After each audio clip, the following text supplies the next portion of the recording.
گونگے بہرے نہیں ہے، نہیں آپ نے جہانگیر ترین کے خلاف سخت الفاظ استعمال کرنے سے منع کیا تھا نا، بیانیہ تھا، آپ نے معذرت کی تھی تو نون لیگ اور پیپلز پارٹی کے حوالے سے کیوں نہیں کی؟ میرا پارٹی کے اندر جو وہ گینگ تھا جس نے عمران خان صاحب کو آج بند گلی میں پہنچایا، ہر وقت میدان میں میرے خلاف اترتے تھے کہ مجھے گراؤنڈ سے باہر کرنا ہے، اور جو ہی خان صاحب نے اور پی ٹی آئی نے اپنا بیانیہ بدلا اور اپنی توپوں کا رخ اور ٹارگٹ جو ہے وہ یونیفارم کو کر لیا اور اصل سیاسی مخالفوں سے نکل کے وہ پاکستان کے محافظوں کے اوپر چڑھ دوڑے، تو یہ تو میرا بیانیہ نہیں ہو سکتا تھا نا۔ اور پی ٹی آئی کے چیئرمین جو ہیں وہ پچھلے ایک سال سے اس نیریٹو کو لے کے چل رہے تھے، وہ اداروں پہ الزامات لگا رہے تھے، اپنے قتل کی سازش میں ملوث ہونے کی بات کر رہے تھے، انہوں نے افسران کے مختلف نام وہ دیتے رہے۔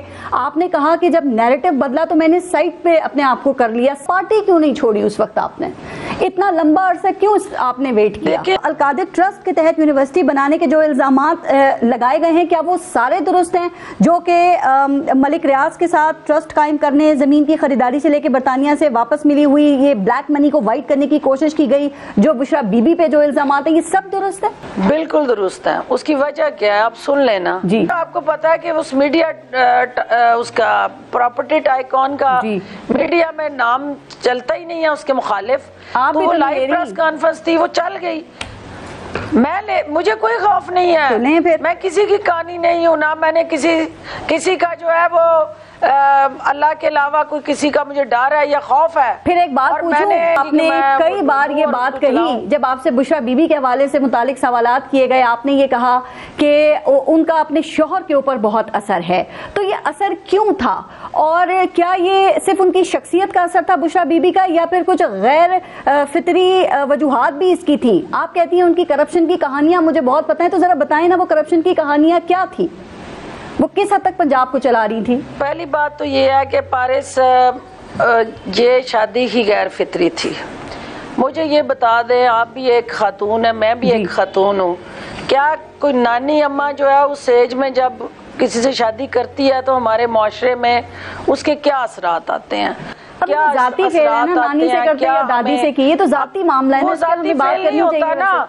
جب آپ فرسٹ لیڈی بننے کا خواب لے کے اس شخص کو، اس کی سوچ کو، اس کے ذہن کو گمراہ کرنے کے لیے، اپنے مفاد میں استعمال کرنے کے لیے آپ یہ سارے ڈرامے رچائیں، تو اس ڈرامے کا کلائمیکس کیا آتا ہے کہ یہ میرے سامنے پڑی ہوئی ہے وہ کرپشن کی داستان۔ مجھے ایک بات سمجھ نہیں آ رہی کہ پاکستان تحریک انصاف کے دور حکومت میں دیکھیں فردوس صاحبہ، آپ 1 سال پی ایم کی معاون خصوصی رہیں، پھر آپ وزیر اعلیٰ کی پنجاب میں معاون خصوصی رہیں، آپ کو اتنا کچھ پتا تھا، آپ اس پر کیوں نہیں بولی؟ اردو پہ ہوتے ہوئے کیوں نہیں بولا جاتا؟ یہ پتا مجھے اس وقت لگا، میری بات سن لینا، یہ پتہ اس وقت لگا جب میں وہ سارے قصے کہانیوں کی تحقیق کرتی رہی کہ جناب یہ بتائیں کہ یہ پرائم منسٹر جو ہمارے سامنے میں سارا دن جا کے اس کی جنگ لڑتی ہوں، اسے صادق امین ثابت کرتی ہوں، یہ بیک گراؤنڈ میں یہ کردار جو ہیں وہ کس طرح سے اس کی سپورٹ میں آ رہے ہیں۔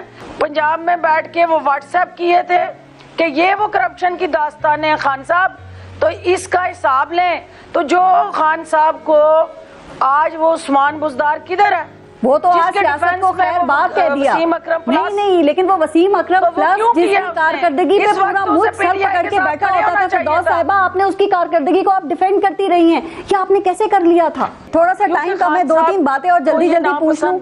خان صاحب کے کہنے پہ آپ کہتی ہیں کہ وہاں سے ہدایات تھیں اور وہ کیا بھی جاتا تھا، لیکن یہ جو آپ نے جب آپ معاون خصوصی تھی، ترجمان تھی پی ٹی آئی کی، تو اس وقت آپ نے مریم نواز کے لیے کافی سخت الفاظ استعمال کیے، آپ نے نون لیگ کی خواتین جو ان کی ترجمانی کرتی تھی ان کے لیے کہا نا راج کماری، کنیز، اداکارہ، برائلر مرغیاں اور بہت سے القابات دی، اور یہ بھی کہا کہ پوتوں نے دادی کو پارسل کر دیا ہے۔ کیا یہ الفاظ استعمال کرنے کی، القابات دینے کی ہدایات بھی پارٹی لیڈرشپ کی طرف سے آپ کو آتی تھی؟ چونکہ بندہ خود بھی سوچتا ہے نا میں نے کیا بات کرنی ہے اور کیا نہیں کرنی۔ بیانیہ ہوتا تھا، بالکل پارس، یہ پارٹی بیانیہ ہوتا تھا۔